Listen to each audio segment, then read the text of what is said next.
إن الحمد لله نحمده ونستعينه ونستغفره ونعوذ بالله من شرور أنفسنا وسيئات أعمالنا من يهده الله فلا مضل له ومن يضلل فلا هادي له أشهد أن لا إله إلا الله وحده لا شريك له وأشهد أن محمدا عبده ورسوله صلى الله عليه وعلى آله وصحابته أجمعين ومن تبعهم بإحسان إلى يوم الدين يا أيها الذين آمنوا اتقوا الله حق تقاته ولا تموتن إلا وأنتم مسلمون يا أيها الناس اتقوا ربكم الذي خلقكم من نفس واحدة وخلق منها زوجها وبث منهما رجالا كثيرا ونساء واتقوا الله الذي تساءلون به والأرحام إن الله كان عليكم رقيبا يا أيها الذين آمنوا اتقوا الله وقولوا قولا سديدا يصلح لكم أعمالكم ويغفر لكم ذنوبكم ومن يطع الله ورسوله faqad faza fawzan 'azima amma ba'd. Jamaah kaum muslimin sidang Jumat yang saya cintai dan saya muliakan, rahimanillah wa iyyakum. Semoga Allah Subhanahu wa taala senantiasa mencurahkan rahmatnya kepada kita sekalian. Di dalam sebuah hadis yang diriwayatkan oleh Al-Imam Al-Bukhari dan Imam Muslim rahimahumallahu ta'ala dari sahabat yang mulia Mu'adz bin Jabal radhiyallahu ta'ala anhu, bahwasannya beliau berkata, kuntu radifan nabi sallallahu alaihi wasallam ala himarin faqala li, suatu hari aku pernah dibonceng oleh Rasulullah sallallahu alaihi wasallam di atas seekor keledai. Maka beliau pun bersabda kepadaku, ya Mu'adz, atadri ma haqqullahi 'alal ibadi wa ma haqqul ibadi 'ala Allah? Wahai Mu'adz, apakah engkau tahu hak Allah atas hamba dan hak hamba atas Allah? Qultu Allahu wa rasuluhu a'lam. Maka kata Mu'adz, Allah dan Rasulnya yang lebih tahu. Kemudian Rasulullah sallallahu alaihi wasallam pun menerangkan, haqqullahi 'alal ibadi ay ya'buduhu wa la yusyriku bihi syai'an. Hak Allah atas hamba adalah wajib bagi mereka untuk beribadah hanya kepadanya dan tidak menyekutukannya dengan sesuatu apapun. Wa haqqul ibadi 'ala Allah alla yu'adziba man la yusyriku bihi syai'an. Sedangkan hak hamba atas Allah adalah Allah tidak akan mengazab siapapun yang tidak menyekutukannya dengan sesuatu apapun. Maka kata Mu'adz, ya Rasulullah, afala ubashiru bihin nas? Wahai Rasulullah, bolehkah aku sampaikan berita gembira ini kepada orang-orang? Maka Rasulullah sallallahu alaihi wasallam bersabda, la tubashirhum fayattakilu. Jangan dulu kamu sampaikan, aku khawatir mereka bergantung dengan berita gembira ini lalu tidak lagi berlomba-lomba untuk beramal soleh. Kaum muslimin, jamaah salat Jumat yang saya cintai dan saya muliakan, semoga Allah Subhanahu wa ta'ala senantiasa mencurahkan rahmatnya kepada kita sekalian. Di dalam hadis yang mulia ini terkandung padanya bimbingan Nabi kita yang mulia, Nabi Muhammad sallallahu alaihi wasallam kepada umatnya. Karena kita semuanya mengetahui Nabi kita yang mulia Nabi Muhammad sallallahu alaihi wasallam adalah orang yang sangat penyayang terhadap umatnya. Oleh karenanya jemaah sekalian, beliau senantiasa memberikan bimbingan, mengajarkan dan mengarahkan umatnya untuk meraih kasih sayang Allah Subhanahu wa ta'ala, sehingga selamat dari azab Allah dan dimasukkan ke dalam surga. Oleh karenanya jemaah sekalian, kita perlu memberikan perhatian terhadap hadis-hadis Rasulullah sallallahu alaihi wasallam, sebagaimana kita juga mempelajari Al-Qur'anul Karim yang diturunkan kepada beliau sallallahu alaihi wasallam. Maka para ulama menjelaskan banyak sekali pelajaran yang terkandung di dalam hadis yang mulia ini. Pelajaran yang pertama jemaah sekalian, di dalam hadis ini menunjukkan kepada kita sifat tawadhu Rasulullah sallallahu alaihi wasallam. Sifat rendah hati, tidak menyombongkan diri, di mana beliau sebagai seorang pemimpin besar, pemimpin kaum muslimin, bahkan kelak di hari kiamat beliau adalah sayyidu waladi Adam, pemimpin seluruh umat manusia. Beliau yang pertama masuk surga, dan Allah anugerahkan kepada beliau surga yang paling tinggi. Maka beliau adalah pemimpin di dunia dan di akhirat kelak. Tetapi Rasulullah sallallahu alaihi wasallam adalah seorang yang rendah hati jemaah sekalian. Beliau bersikap tawadhu, beliau tidak sombong. Makanya beliau berkendaraan, menaiki hewan tunggangan seekor keledai, sama dengan para sahabatnya, juga menaiki tunggangan yang sama. Bahkan tidak jarang beliau membonceng para sahabatnya bersama-sama di atas hewan tunggangan beliau. Kemudian berbicara dan dekat dengan rakyatnya, serta membimbing mereka, mengajarkan kepada mereka kebaikan dan mengingatkan kepada mereka keburukan-keburukan untuk ditinggalkan. Maka di dalam diri Rasulullah sallallahu alaihi wasallam terdapat teladan yang baik bagi para pemimpin. Inilah sikap seorang pemimpin, bersikap tawadhu, bersikap rendah hati, dan senantiasa memberikan bimbingan kepada masyarakatnya, terutama bimbingan untuk meraih kebahagiaan, bukan saja di dunia jamaah sekalian, tetapi kebahagiaan yang terbesar yang diidam-idamkan seorang mukmin, yaitu masuk ke dalam surga dan selamat dari azab Allah tabaraka wa taala.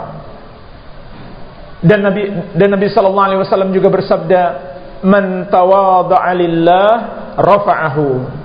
Orang yang tawadhu karena Allah, tidak sombong karena Allah, tidak merasa lebih tinggi daripada orang lain karena Allah, maka Allah Subhanahu wa taala akan mengangkat derajatnya. Kemudian jemaah sekalian, hadis yang mulia ini juga menunjukkan keutamaan sahabat Nabi sallallahu alaihi wasallam yang bernama Mu'adz bin Jabal radhiyallahu anhu. Dan bahkan setiap kita membaca hadis Nabi Muhammad sallallahu alaihi wasallam, mesti kita dapatkan keutamaan para sahabat beliau. Para sahabat Nabi Muhammad sallallahu alaihi wasallam adalah murid-murid beliau.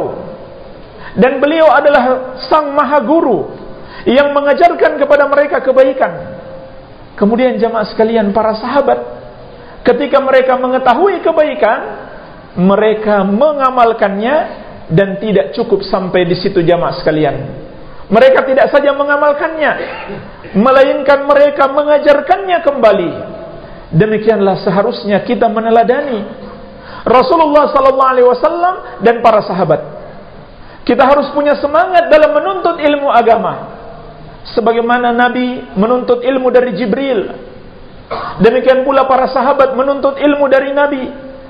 Kemudian juga jamaah sekalian punya semangat untuk mengamalkannya. Apabila kita sudah mengetahui satu kewajiban, hendaklah kita berusaha mengamalkannya. Sebaliknya, apabila kita mengetahui satu kejelekan, kita berusaha menjauhinya.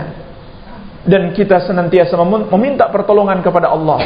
Kemudian jamaah sekalian, hendaklah kita berusaha selalu menyampaikan dan mengajarkan ilmu agama yang sudah kita ketahui, seperti yang dilakukan sahabat ini, sahabat Mu'adz bin Jabal dan seluruh para sahabat jamaah sekalian. Mereka telah mempelajari agama Islam ini, yaitu Al-Quran dan Sunnah Nabi Muhammad SAW. Kemudian mereka ajarkan kepada generasi berikutnya, sehingga sampai hari ini kita bisa mengamalkan agama Islam ini. Kita bisa melakukan sholat, kita bisa puasa, kita bisa zakat, kita bisa melakukan sholat Jumat. Kita pun tahu dalam sholat Jumat itu ada khutbahnya. Itu semua dari ilmu yang dulu dipelajari oleh para sahabat Nabi Muhammad SAW. Kemudian mereka ajarkan kepada umat setelahnya. Dan ini termasuk tanggung jawab besar kita untuk generasi yang akan datang, untuk anak-anak kita dan keturunan kita seluruhnya. Kalau kita tidak mengajarkan agama kepada mereka, maka mereka tidak akan mengetahui kebaikan-kebaikan, dan kehidupan mereka tidak akan terarah.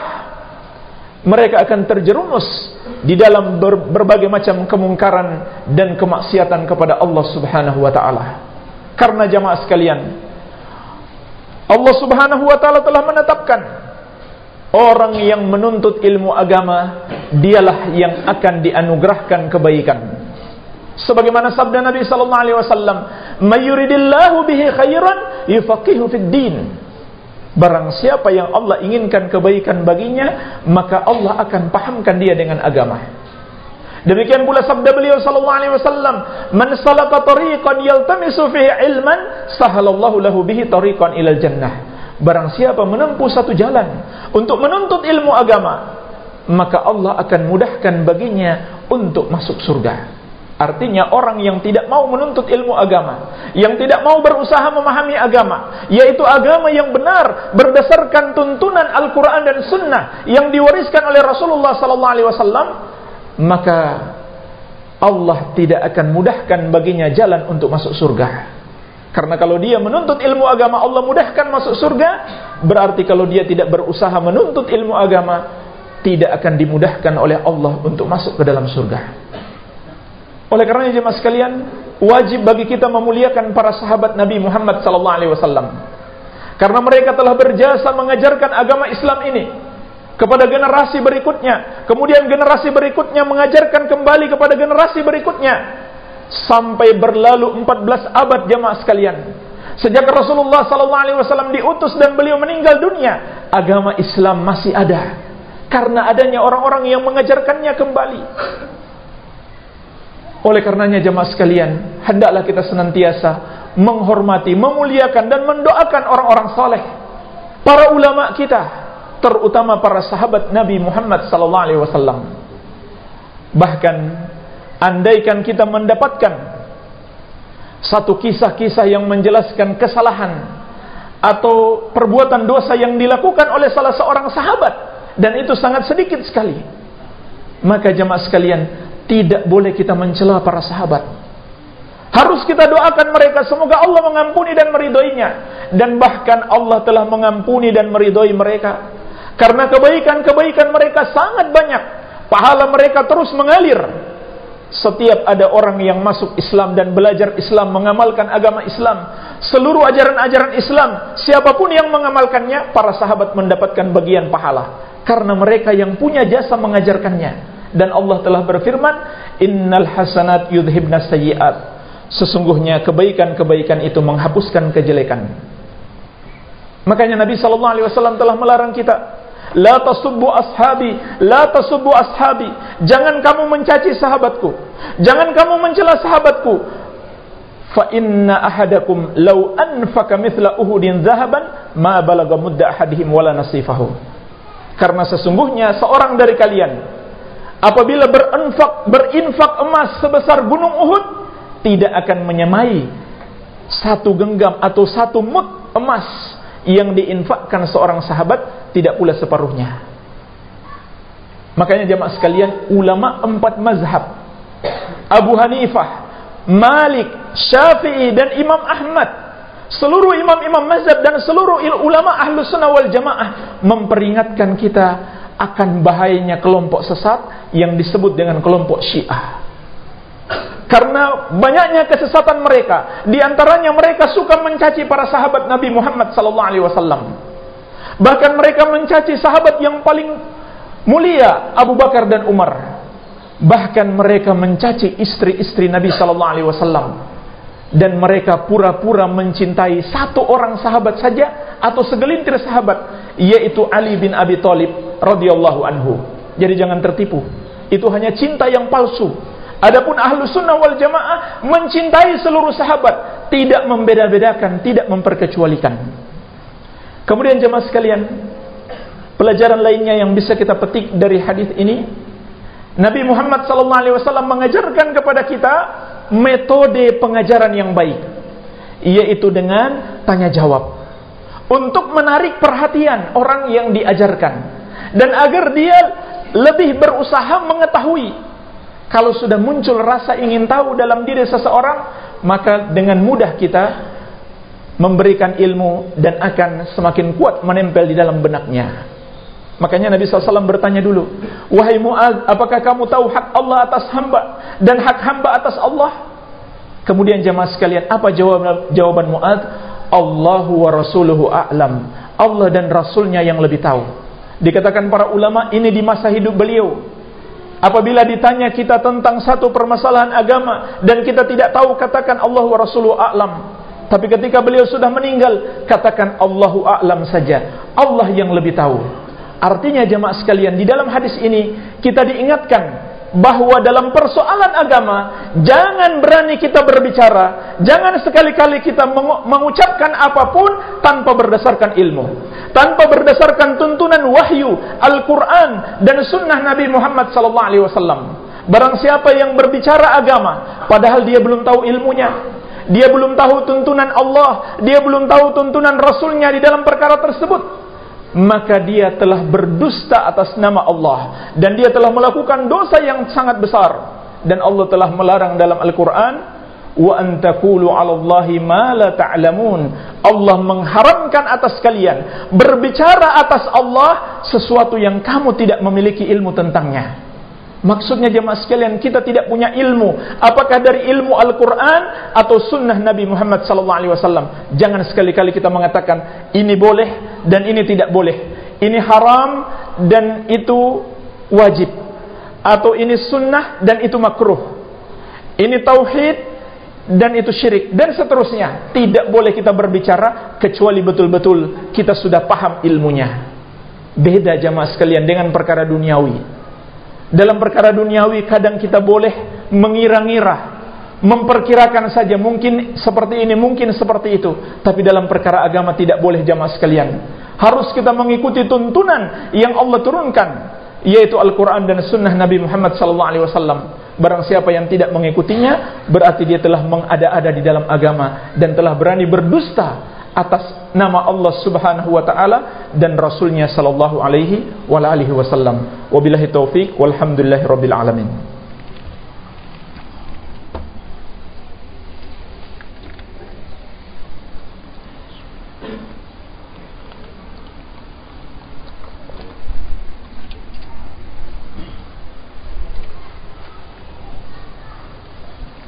Alhamdulillah, wassalatu wassalamu ala rasulillah wa ala alihi wa sahbihi wa man walah, wa la hawla wa la quwwata illa billahi, amma ba'd. Kaum muslimin, jamaah salat Jumat yang saya cintai dan saya muliakan, semoga Allah Subhanahu wa ta'ala senantiasa mencurahkan rahmatnya kepada kita sekalian. Pelajaran terpenting yang bisa kita petik dari hadis ini adalah penjelasan tentang hak Allah atas hamba dan hak hamba atas Allah. Perhatikanlah jemaah sekalian, Nabi kita yang mulia Nabi Muhammad SAW telah menjelaskan kepada kita hak terbesar di dunia ini yang harus kita penuhi. Hak Allah yang maha agung, yang menciptakan kita, yang senantiasa memberikan rizki kepada kita, yang terus menerus mencurahkan kenikmatan kepada kita. Maka Nabi SAW mengabarkan kepada kita, hak Allah atas hamba-hambanya adalah wajib bagi mereka untuk beribadah hanya kepadanya dan tidak boleh menyekutukannya dengan sesuatu apapun. Inilah jamaah sekalian, kewajiban kita yang terbesar di muka bumi ini. Bahkan inilah tujuan kita diciptakan di muka bumi. Sebagaimana firman Allah, "Wa ma khalaqtul jinna wal insa illa liya'budun." Dan tidaklah aku menciptakan jin dan manusia kecuali agar mereka beribadah kepadaku saja. Bahkan manusia-manusia pilihan, yaitu para nabi dan rasul alaihi wassalatu wassalam, orang-orang yang paling Allah cintai, mereka diutus ke muka bumi ini membawa misi yang sama, misi yang satu, yaitu mengajak manusia untuk beribadah hanya kepada Allah dan tidak boleh menyembah kepada selain Allah. Sebagaimana firman-Nya, "Walaqad ba'atsna fi kulli ummatin rasula an i'budullaha wajtanibut tagut." Dan sungguh kami telah mengutus pada setiap umat itu seorang rasul, dan setiap rasul menyerukan, "Wahai kaumku, sembahlah Allah saja dan jauhilah segala sesuatu yang disembah selain Allah. Janganlah kamu menyembah semua yang dianggap Tuhan selain Allah, karena yang benar, sesembahan yang benar yang patut disembah hanyalah Allah Subhanahu wa taala, yang selainnya adalah salah." Sebagaimana firman-Nya, "Dzalika bi anna Allaha huwal haq wa anna ma yad'una min dunihi huwal batil."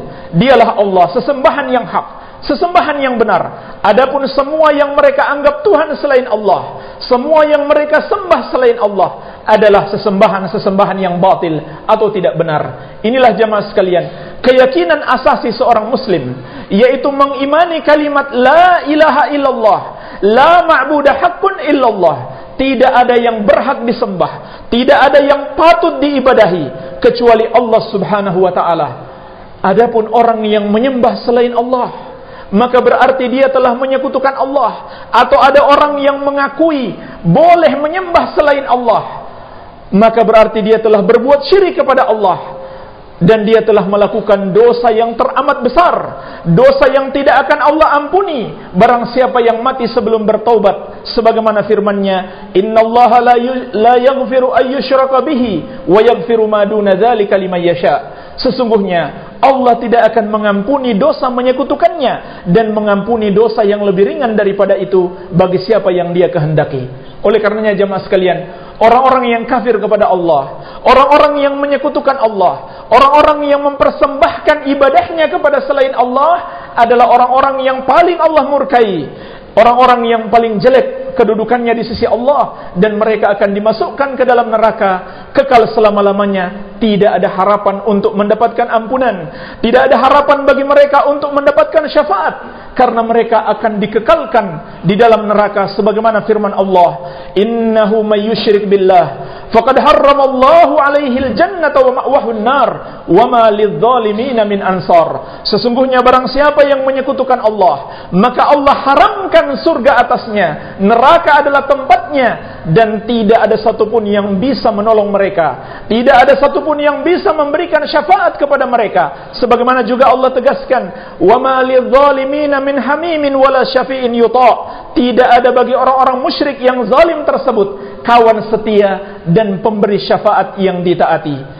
Oleh karenanya jamaah sekalian, kewajiban terbesar kita di dunia ini harus kita pahami adalah mentauhidkan Allah, yaitu memurnikan ibadah hanya kepada Allah. Sebaliknya, dosa terbesar yang perlu kita waspadai, yang perlu kita takutkan adalah perbuatan syirik, menyekutukan Allah, menyembah selain Allah, atau mengakui ada sesembahan yang patut diibadahi selain Allah Subhanahu wa taala. Inilah dosa terbesar. Namun sangat disayangkan jamaah sekalian, masih banyak orang yang mengaku muslim. Jangankan orang-orang yang memang kafir, orang yang mengaku muslim ternyata masih banyak yang menyekutukan Allah, seperti berdoa kepada selain Allah, padahal doa adalah ibadah yang sangat agung. Demikian pula lebih tawakal, lebih percaya kepada selain Allah, seperti orang-orang yang bertawakal kepada jimat-jimat, atau bertawakal kepada hari-hari yang mereka anggap bisa mendatangkan keberuntungan. Sebaliknya mereka takut hari-hari yang mereka kira dapat menimpakan kesialan. Padahal hanya Allah yang bisa memberikan pertolongan kepada kita. Hanya kepadanya tempat kita bertawakal. Makanya jamaah sekalian, senantiasa kita katakan dalam solat kita, "Iyyaka na'budu wa iyyaka nasta'in." Hanya kepadamu kami beribadah, dan hanya kepadamu kami bertawakal, atau kami memohon pertolongan. Maka hendaklah kita senantiasa beriman kepada Allah, menyembah hanya kepadanya, dan meyakini hanya Dia yang bisa memberikan pertolongan kepada kita, hanya Dia yang bisa memberi manfaat kepada kita, sebagaimana hanya Dia pula yang mampu menimpakan mudarat atau bahaya kepada kita, dan hanya Dia pula yang bisa menghilangkannya. Pelajaran yang terakhir jamaah sekalian yang bisa kita petik dari hadis yang mulia ini, Allah Subhanahu wa ta'ala menganugerahkan kepada hamba-hambanya yang tidak menyekutukannya sebuah janji, yaitu jaminan keamanan. Nabi SAW bersabda, wa haqqul ibadi 'ala Allah alla yu'adziba man la yusyriku bihi syai'an. Adapun hak hamba atas Allah, Allah tidak akan mengazab orang yang tidak menyekutukannya dengan sesuatu apapun. Maka jamaah sekalian, di dalam hadis ini terdapat jaminan keamanan dari azab Allah, baik itu azab di dunia ataupun azab di alam kubur maupun azab di hari kebangkitan, dan yang paling dahsyat adalah azab neraka. Maka Allah telah berjanji, barang siapa yang menjauhi perbuatan dosa syirik, tidak menyekutukan Allah sedikit pun selama hidupnya, kalaupun dia pernah menyekutukan Allah, dia segera bertaubat kepada Allah, kemudian dia mati dalam keadaan bertauhid, beribadah hanya kepada Allah, pasti dia akan masuk surga. Itu janji Allah Subhanahu wa ta'ala. Oleh karenanya jemaah sekalian, perlu kita pelajari apa saja yang termasuk kategori dosa syirik, karena betapa banyak orang yang terjerumus dalam dosa syirik sebab dia tidak mengetahui bahwa itu adalah kesyirikan. Maka disinilah pentingnya untuk selalu menuntut ilmu agama. Jadi Allah telah menjamin siapa yang tidak menyekutukannya, maka dia pasti masuk surga, tidak akan masuk neraka. Tetapi jamaah sekalian, ulama menjelaskan, ada orang yang masuk surga secara langsung, ada pula yang tidak langsung. Kalau dia menjauhi dosa syirik dan semua perbuatan dosa, maka dia akan langsung masuk surga. Tetapi kalau dia hanya menjauhi dosa syirik, namun dia masih melakukan dosa-dosa yang lain, dia masih terancam masuk neraka. Meskipun demikian jamaah sekalian, orang yang melakukan dosa sebanyak dan sebesar apapun, selama itu bukan dosa kesyirikan, kemudian dia masuk neraka, masih ada harapan untuk keluar dari neraka. Suatu saat Allah akan keluarkan dia dari neraka setelah terbalas amal kejelekannya. Namun orang yang menyekutukan Allah, tidak ada harapan lagi untuk keluar dari neraka. Dia kekal di dalamnya untuk selama-lamanya. Sampai-sampai Allah Subhanahu wa ta'ala berfirman dalam hadis qudsi, ya bna Adam, law ataitani bi qurabil ardi khataya summa laqitani la tusyriku bi syai'an la ataituka bi qurabiha maghfiratan. Wahai anak Adam, andaikan engkau datang kepadaku dengan membawa dosa sepenuh bumi, namun engkau tidak menyekutukan aku dengan sesuatu apapun, niscaya aku akan berikan kepadamu ampunan sepenuh bumi itu pula. Jadi jemaah sekalian, hendaklah kita menjauhi semua perbuatan dosa, bukan hanya dosa syirik, melainkan semua perbuatan dosa-dosa kepada Allah, yang besar maupun yang kecil. Semoga Allah Subhanahu wa ta'ala senantiasa menganugerahkan kepada kita pertolongannya, hidayahnya, rahmatnya sampai akhir hayat kita. Allahumma salli ala Muhammad wa ala ali Muhammad kama sallaita ala Ibrahim wa ala ali Ibrahim innaka Hamidum Majid. Allahumma ighfir lil muslimina wal muslimat wal mu'minina wal mu'minat al ahya'i minhum wal amwat innaka sami'un qaribun mujibud da'awat wa ya qadiyal hajat. Rabbana atina fid dunya hasanah wa fil akhirati hasanah wa qina adzaban nar. Wa sallallahu ala nabiyyina Muhammadin wa alihi wa sallam walhamdulillahi rabbil alamin.